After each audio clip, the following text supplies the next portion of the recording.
साथियों नमस्कार। साथियों, जैसा कि आप जानते हैं कि कल से मोहन यादव जी चर्चा में आ गए हैं और मध्य प्रदेश के सीएम के ऊपर तमाम तरह के सवाल उठाए जा रहे हैं और हर जगह पर एक नेगेटिव नैरेटिव आगे पुश करने का प्रयास किया जा रहा है। मामला स्टार्ट कहां से हुआ? मामला स्टार्ट हुआ था इंडियन एक्सप्रेस से। कल इंडियन एक्सप्रेस ने सुबह खबर छापी कि भाई ये हमारा इन्वेस्टिगेशन है, ये हमारी पूरी रिपोर्ट है, इसको आप देखिए। मोहन यादव जी जब से सत्ता संभाले हैं तब से दे दनादन जमीनें खरीदते जा रहे हैं और उस जगह पर जमीन खरीद रहे हैं जहां पर वो प्रोजेक्ट चलाने वाले हैं, जिससे कि सस्ते में जमीन खरीद लें और फिर महंगे में इनके जो है जमीन बिक जाए। इस तरह से मोहन यादव जी खुद भी अपने परिवार को और अपने परिवार के अन्य लोगों को जमीन खरीदवा रहे हैं और पूरा एक आंकड़ा भी दिया। आंकड़े में लिखा गया कि भाई इस तरह से सीएम मोहन यादव ने 168 एकड़ जमीन खरीदी है उज्जैन के आसपास देखा जाए तो, जिसमें टोटल 137 प्लॉट्स खरीदे गए हैं जिनकी कुल कीमत 45 करोड़ थी। अब उन्हें बेचिएगा तो महंगी बिकेंगी। अब इसमें यह बताया गया कि उज्जैन के पास जो मास्टर प्लान 2035 के तहत काम चल रहा है उज्जैन के आसपास, उसमें कहीं पर हाईवे निकलने हैं, कहीं पर फ्लाईओवर निकलना है, कहीं पर रिंग रोड, किसी भी तरह का अन्य प्रोजेक्ट निकलने हैं, वहां पर जमीनें मुख्यतः खरीदी गई हैं और इस तरह की लगभग 137 में से 111 प्लॉट्स हैं। इसको लेकर के बड़ा ऐसे आंकड़े वगैरह दे करके एक माहौल बना दिया गया, एक सेट कर दिया गया और फिर तमाम तरह के ट्विटर हैंडल से शेयर कराया गया, अलग अलग यूट्यूबर से वीडियोस बनवाए गए। और मजे की बात यह है कि इंडियन एक्सप्रेस ने दे दनादन कल पूरे दिन इस पर अलग अलग खबरें छापी हैं, अपने संवाददाताओं से वीडियो बनवाए। ऐसा लगा कि पीछे पड़ गया है क्या। अब सवाल ये उठता है कि आप जितने भी सवाल उठा रहे हो, जो भी आंकड़े दे रहे हो, इसका बेसिस क्या है? इसका बेसिस क्या है? अब आइए दूसरी बात पर। अभी आपने कुछ दिन पहले देखा कि राम मंदिर के चंदे को लेकर के मुद्दा बनाया गया। हालांकि उस पर एसआईटी बन चुकी है, जांच चल रही है। योगी जी को घेरने का प्रयास किया गया, फिर लखनऊ में अग्निकांड हो गया, फिर योगी जी को घेरने का प्रयास किया गया। लंबे समय से भजनलाल जी को घेरने का प्रयास किया जा रहा है। अब हर स्टेट का अपना एक मिजाज होता है, हर स्टेट के अपने एक मुद्दे होते हैं। यूपी में माफियागिरी, बिहार में माफियागिरी चरम सीमा पे थी, तो वहाँ कानूनी व्यवस्था एक मुद्दा थी। शायद राजस्थान में ये नहीं था उतना, तो वहाँ वो मुद्दा नहीं है। आप अगर ये एक्सपेक्ट करो कि वहाँ एनकाउंटर और बुलडोजर सुनाई तो ऐसा नहीं होगा, वहाँ के मुद्दे अलग हैं। एमपी के मुद्दे अलग थे। एमपी एग्रीकल्चर में अपने आप को आगे बढ़ाता जा रहा था, तभी तो शिवराज सिंह चौहान बार बार चुन करके आ रहे थे।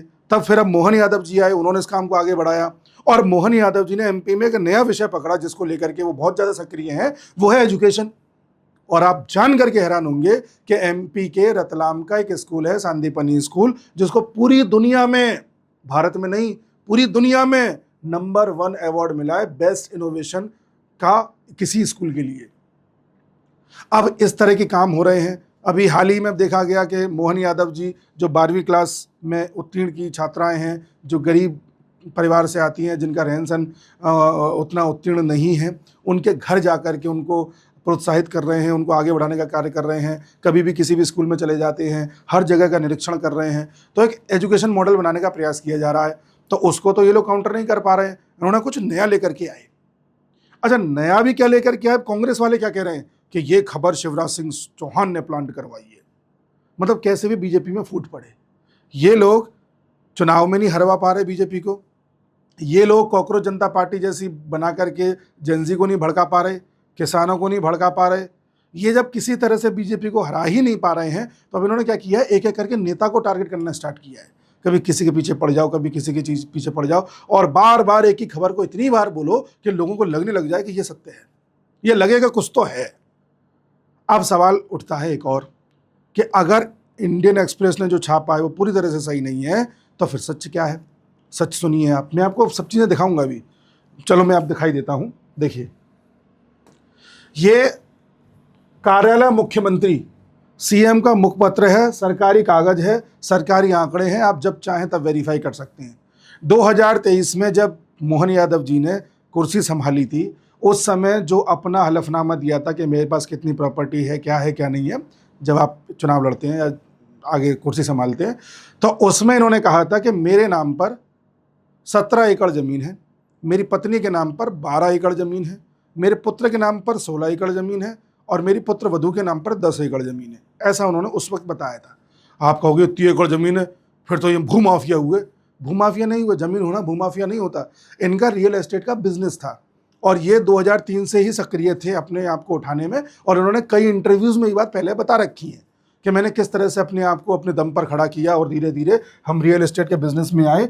और ऐसा नहीं है कि कहीं से कोई आकर के ने पैसा दे गया, कहीं ब्लैक मनी दे गया ना, ये खुद अपने दम पे पढ़े लिखे हैं। उनका देखिए बाकायदा आपको ये बीएससी हैं, ठीक है, एलएलबी किया हुआ है, एमए किया हुआ है, एमबीए किया हुआ है और पीएचडी भी की हुई है।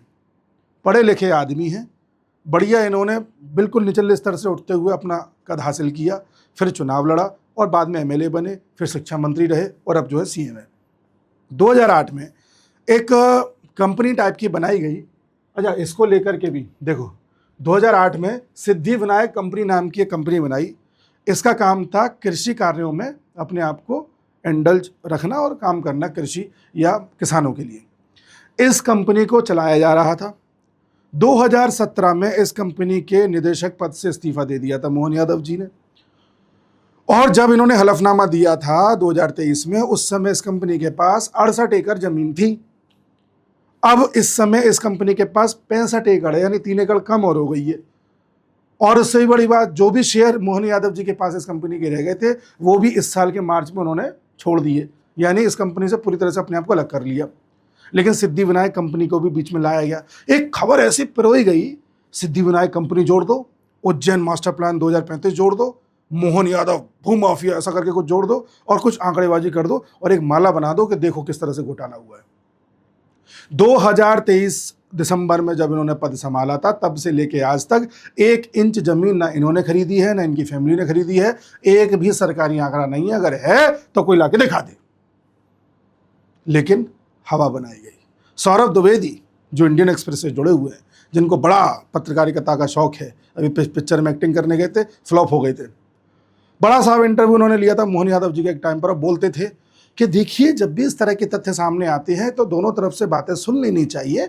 और लोग आपके बारे में कहते हैं कि आप ज़मीन का बिजनेस करते थे पहले और उसमें कोई बुराई नहीं है। तो मोहन यादव जी ने भी कहा कि मैं करता था और सारी चीज़ें वाइट में हैं, आप देख सकते हैं, और मैंने इसके बारे में बता रखा है, कैसा नहीं कि छुपा के करता था।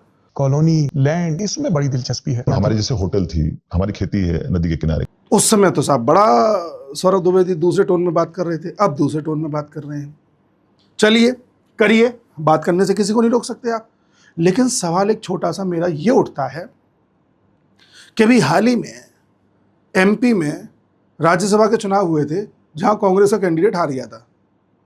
कांग्रेस उस बात से परेशान है।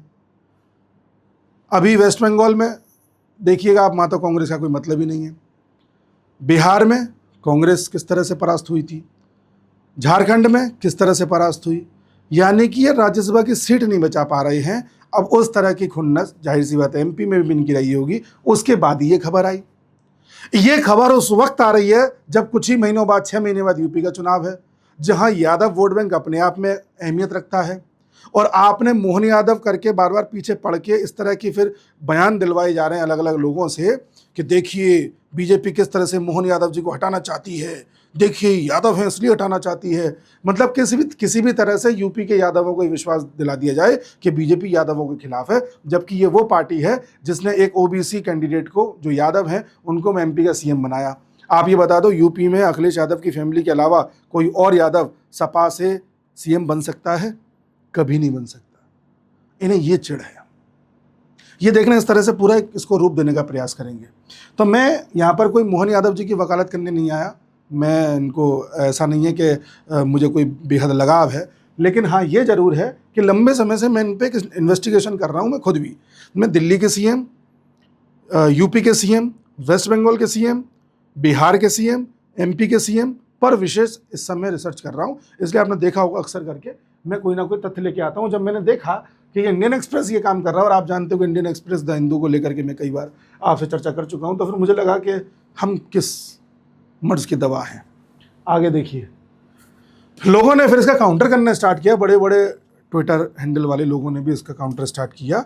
और 5 मार्च को खबर प्लांट की गई कि मोहन कैबिनेट का विस्तार होगा, एमपी में किन मंत्रियों की होगी छुट्टी, किसकी होगी, एमपी में किन मंत्रियों की होगी एंट्री, किसकी होगी छुट्टी, इसको आगे बढ़ाया गया था। उसी तरह से ये देखिए, उज्जैन के प्रोजेक्ट को लेकर के चलाया जा रहा है। उज्जैन में हो क्या रहा है, ये उज्जैन से ही आते हैं, वहीं से चुनाव लड़ा है, तो जाहिर सी बात है उज्जैन में महाकाल का भी आप जानते हैं कि ज्योतिर्लिंग है। तो उसके आसपास पूरी तरह से अगर एक टेम्पल कॉरिडोर ऐसा विकसित हो जाए कि राम मंदिर की तरह पूरा का पूरा उज्जैन भी, हालांकि अभी भी है, लेकिन उज्जैन की पूरी इकोनॉमी इसी पर बेस्ड हो जाए, जिसका मध्य प्रदेश को भी अच्छा फायदा हो, तो इसमें बुराई क्या है। इसके लिए एक प्रोजेक्ट चलाया जा रहा है जिसमें उज्जैन में सड़कें चौड़ी करी जा रही हैं, फ्लाईओवर बनाए जा रहे हैं, हाईवेज बनाए जा रहे हैं, जो कुछ हो सकता है किया जा रहा है। इसके लिए जाहिर सी बात है ज़मीन कहीं लेनी पड़ेगी, कहीं छोड़नी पड़ेगी। अच्छा, एक चीज़ और बता दूं, किसी ने ये फैलाई खबर कि इनकी जो पुत्र वधू हैं उनको इस मेगा प्रोजेक्ट के अंतर्गत आने वाली ज़मीन दिलवा दी गई है, जबकि 1 इंच ज़मीन भी उनको नहीं दिलवाई है। उनके पास जो ज़मीन है मौजूद, वो सब इस मेगा प्रोजेक्ट के बाहर की एग्रीकल्चर लैंड है, उसको इन्होंने पेश कर दिया। आगे देखिए, फिर हालांकि इंडिया टुडे ने भी इसको बोला कि भाई देखिए, इस तरह से अलग अलग तथ्य रखे इंडिया टुडे ने भी कि किस तरह से इन्होंने पहले अपने बयान दिए थे, जो आंकड़ा पहले था वही आंकड़ा भी है। आगे देखते हैं, ये 2017 में इन्होंने पद छोड़ दिया था, मैंने आपको बता दिया, सिद्धिविनायक कंपनी का। उज्जैन में सिंहस्थ नाम का एक मेला लगता है जो 12 साल में एक बार लगता है। उज्जैन के पास आपको पता है, जैसे कुंभ का मेला लगा था पिछले साल यूपी में प्रयागराज में, उस तरह से उज्जैन में लगने वाला है 2028 में। उसको लेकर के बड़े स्तर पर तैयारी की जा रही है। जाहिर सी बात है, लाखों करोड़ों श्रद्धालु आएंगे, उनको एकोमोडेट करना है, बड़े स्तर पर आपको इंफ्रास्ट्रक्चर बनाना होगा, उसको लेकर के काम चल रहा है। तो इसके खिलाफ भी कुछ लोग लिख रहे हैं कि ये चीज़ ना हो पाए। अब देखना, ये इसके खिलाफ भी कोई ना कोई षड्यंत्र करेंगे जब ये वक्त आएगा कि देखो श्रद्धालु एकोमोडेट नहीं हो पा रहे हैं, देखो वहाँ भगदड़ मच गई, देखो यहाँ खाना नहीं है। कमी निकालने वालों की आदत है कमी निकालने का, ठीक है। अब देखो, मोहन यादव जी का अक्सर देखा गया, किसी भी स्कूल में चले जाते हैं, किसी भी छात्रा से बात करते हैं, छात्र से बात करते हैं, और ऐसा नहीं पॉलिटिकल बात कि बेटा मुझे जानते हो मैं कौन हूँ ना, साइंस में बताओ ग्रेविटी क्या है, ग्रेविटी ये नहीं ये है, इस तरह से बातें होती हैं। बहुत सारे वीडियो अवेलेबल हैं, लोग करते रहते हैं, ठीक है। ये देखो किस तरह से ये खुद स्कूटी चला करके पहुंचे थे, गांव में एक गरीब छात्रा के घर में पहुंचे थे। स्कूल के भी वीडियोस अवेलेबल हैं, ये देखिए। कौन सीएम जाता है? इस बात से ना दिक्कत है कि कहीं ऐसा ना हो कि ये वहाँ पर अपनी इस यूएसबी को स्थापित कर दें और कांग्रेस के भी सत्ता में ना आ पाए। ये फेमस हो चुके हैं बहुत ज़्यादा इस शिक्षा के मॉडल को लेकर के। और मैंने जब पिछली बार भी वीडियो डाला था तो कई लोगों के कमेंट आए थे कि साहब आप जो कह रहे हो बिल्कुल सही बात है। ये तो ये उनको नहीं पच रहा है कि यार ये आदमी शिक्षा में ऐसे नहीं होने देंगे। शिक्षा का मॉडल तो अरविंद केजरीवाल ही चला सकता है, जो फर्जी मॉडल था, ठीक है। ये बात चलाई जा रही है। और ये आप देख लीजिए, मैंने आपको बताया 2024 में जो रतलाम में स्कूल है, इसको ग्लोबल अवार्ड मिला था इनोवेशन में, जिसने यूके को, थाईलैंड को पछाड़ते हुए अवार्ड जीता था। इस तरह से पूरा कार्यक्रम आप देख रहे हैं, चलाने का प्रयास किया जा रहा है। ये उज्जैन में महाकाल क्षेत्र को विकसित करने का प्रयास हो रहा है। पूरा प्रोजेक्ट चलाया जा रहा है, 2035 तक पूरी तरह से विकसित कर दिया जाएगा। अब जब उज्जैन वालों को दिक्कत नहीं है, स्कूल वाले छात्र छात्राओं को दिक्कत नहीं है, वहाँ रह रहे ट्राइब्स को दिक्कत नहीं है, किसी तरह के और व्यक्ति से मिल लेना उसको दिक्कत नहीं है, इंदौर सफाई के लिए जाना जाता है, हम जान ही रहे हैं, सब कुछ वहाँ सही सलामत चल रहा है। एक मुख्यमंत्री वहाँ पर लोगों के बीच चर्चित हो गया है और तुम्हें लग रहा है कि अब ये स्टेट भी तुम्हारे हिस्से से हमेशा के लिए चला जाएगा। तो अब इस तरह की चीज़ें हो रही हैं। तो कांग्रेस अभी देखना आने वाले समय में क्या क्या करेगी। और सबसे बड़ी बात, आपको ज़मीन की चिंता है, आपको ज़मीन पे खबरें छापनी है, छापो। रॉबर्ट वाड्रा पे खबरें क्यों नहीं छापते हो, जिसने सन 2008 में 7.5 करोड़ की ज़मीन खरीदी थी गुड़गांव में। उसके बाद तमाम तरह के लाइसेंस और क्लियरेंसेस लेकर के गवर्नमेंट से, जबकि गवर्नमेंट ही नहीं की थी उस वक्त, क्लियरेंसेस लेकर के उस ज़मीन को डीएलएफ को बेच दिया था 58 करोड़ में, जो केस अभी तक चल रहा है। और अभी अप्रैल में सुनवाई हुई थी विशेष अदालत में। फिर मई में इनको बोला गया था कि भाई आप आइए सुनवाई करने के लिए, उन्होंने मना कर दिया था पहले, फिर दोबारा गए सुनवाई के लिए, और फिर बाद में इन्हें जमानत भी मिल गई है उस पर। उस केस को तो आप उजागर नहीं करते। ये केस तो तभी उजागर हुआ था जब चर्चाओं में आया था। लगातार इनकी तारीखें पड़ रही हैं, लगातार कोर्ट में ही जा रहे हैं, लगातार इनको अलग अलग कार्रवाइयों के लिए बुलाया जा रहा है। इस चीज़ को कवर क्यों नहीं करते? अगर ज़मीन की इतनी चिंता है तो रॉबर्ट वाड्रा को कवर करिए ना साहब, कोई दिक्कत नहीं है। आप चलाइए, फेक न्यूज़ चलाइए, आराम से आप खबरें चलाइए, कोई दिक्कत नहीं है। देखते हैं कहाँ तक जाओगे, कितना जाओगे। जो आदमी जनता में चर्चित हो जाता है, आप कितना भी कर लेना, आप उसे नहीं हिला पाओगे। और यही कारण है कि मुख्यमंत्री जी की तरफ से अभी तक कोई खास प्रतिक्रिया नहीं आई है। योगी जी को देखिए आप, वो भी अपना काम रहते हैं, उन्हें कोई चलाते रहो। हर उधर वेस्ट बंगाल में देखिए, वो अपने तरीके से चलाते रहो। मोदी जी को देखिए ना, कोई सबको पता है कि हमें ठीक है, कभी कभार किसी मिनिस्टर से, किसी सीएम से कोई गलती भी हो जाती है, कोई डिसीजन हो सकता है उतना अच्छा ना गया हो, कभी कभार कोई पॉलिसी बैकफायर कर जाती है। काम करोगे तो कई बार काम उल्टा सीधा भी हो सकता है, लेकिन मंशा कैसी है इस पर सवाल होना चाहिए। ये आप देखिए हमेशा, और मंशा अगर आपको सही लगती है तो आप इसको आगे मानिए। बाकी देश में भी आग लगाने का और प्रयास किया जाएगा। जितना ये प्रयास करेंगे मैं उतना काउंटर वीडियो बनाऊंगा, क्योंकि मुझे पता है कि मुझे इस समय मंशा पर ध्यान देना है, इनके फालतू के पैंतरेबाजी में नहीं। मिलता हूँ अगले वीडियो में, तब तक के लिए नमस्कार।